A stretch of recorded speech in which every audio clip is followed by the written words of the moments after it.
Quero começar por agradecer a Guy Ryder, Diretor-Geral da Organização Internacional do Trabalho, a organização desta cimeira e ter tido a gentileza de me convidar para participar. A pandemia teve, obviamente, um brutal impacto na saúde. Milhões de mortos, milhares de doentes infectados. Mas a saúde teve outras consequências na nossa sociedade. Utilizando as próprias palavras de Guy Ryder, no relatório que apresentou, a pandemia expôs com uma brutalidade intolerável as realidades múltiplas e crescentes das desigualdades nas nossas sociedades, desigualdades essas que têm em larga medida raízes no mundo do trabalho. Deste modo, a dualidade do mercado de trabalho ficou bem exposta. De um lado, as pessoas que têm relações laborais típicas, relativamente estáveis, para quem os mecanismos de proteção de emprego ou de proteção no desemprego se revelaram particularmente eficazes. Muito importante, por exemplo, na União Europeia, os mecanismos que foram adotados com base nos programas SURE ou REACT, que permitiram financiar as medidas que em Portugal se chamaram Layoff, ou na Alemanha Kurzarbeit, ou ERTE em Espanha, e que protegeram essencialmente o emprego de empresas que tinham paralisado a sua atividade. Mas, por outro lado, verificámos as múltiplas formas de precariedade e informalidade para as quais os modelos tradicionais de proteção se revelaram impotentes e que atingiram de forma mais particular os mais vulneráveis, os trabalhadores informais, os jovens, os migrantes, as mulheres. Ou seja, para estes, quer a proteção no emprego, quer a proteção no desemprego, revelou-se particularmente frágil. O combate à precariedade é, por isso, essencial para a defesa da dignidade da pessoa humana. Mas é também essencial para a resiliência da própria sociedade. Porque quando nós olhamos para a história e das pessoas infectadas e para os inquéritos epidemiológicos que foram sendo realizados, nós verificamos como são precisamente estas pessoas mais desprotegidas.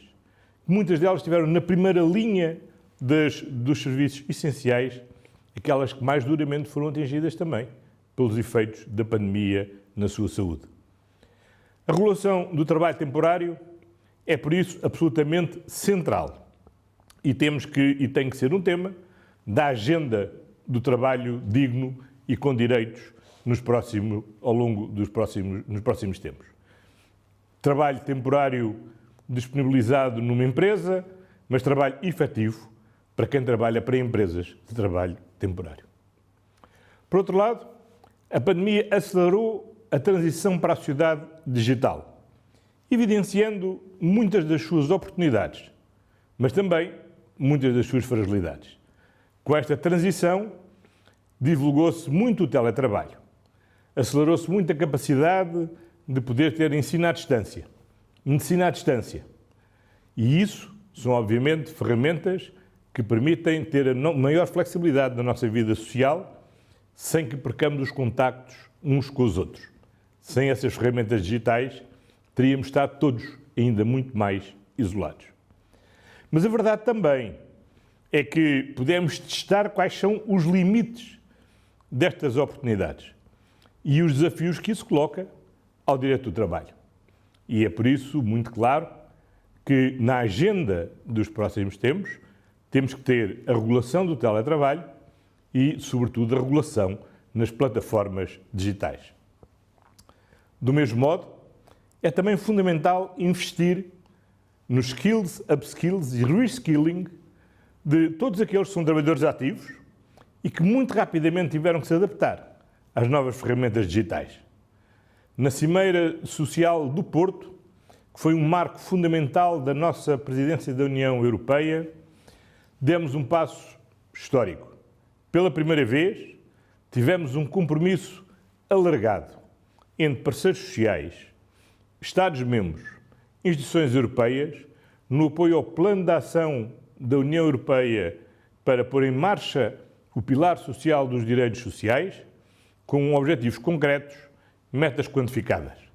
Um deles, decisivo para o futuro do trabalho, que é a meta de assegurar que 60% dos trabalhadores participarão pelo menos uma vez por ano em ações de formação ao longo da próxima década. Trabalho digno e com direitos é mesmo fundamental assegurar para a dignidade da pessoa humana, mas é também essencial e indispensável para termos uma sociedade mais resiliente, menos expostas nas suas vulnerabilidades a situações como esta da pandemia. A pandemia é um mal que ninguém desejou, mas é uma lição que todos devemos procurar aprender. Muito obrigado, Gai. Bom trabalho a todos.